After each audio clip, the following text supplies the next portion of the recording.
Years ago, we realized how could we take what everyone is going to perceive as our greatest weakness and actually turn it into a strength. Imagine a Heartland or a Saxbys or any business changing their CEO, right? The highest person on the org chart, changing that person every half year.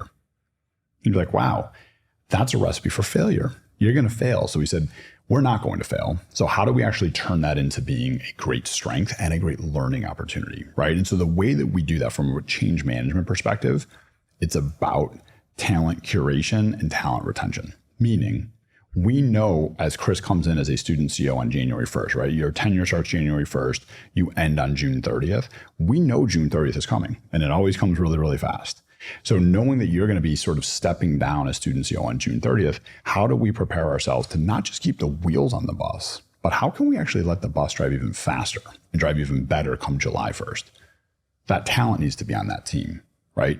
Chris needs to be a great servant leader. He needs to be someone who identifies, trains, and empowers and retains talent around him. So when Chris moves on, that next student CEO is on that team. We have almost a 100% success rate of internal promotion, right? And so that for change management for us is that we have a lot of entrepreneurs and a lot of leaders in our cafes, right? If the student CEO is out that day or is visiting their parents or is sick that day, if the business were to fall apart, that's a terrible leadership model. No one wants to work in that kind of business. Whereas if a lot of other people are well-trained and empowered to be able to make decisions, that business can move forward and can actually lose its CEO every 6 months and get better because each student CEO comes in. Like you might have an engineer student CEO who's great at process, and then the next student CEO is great at marketing. So they inherit a business that has great process in place, but then they get to flex their own unique muscles from a marketing perspective. So I think that we have, are we perfect? Of course not, right?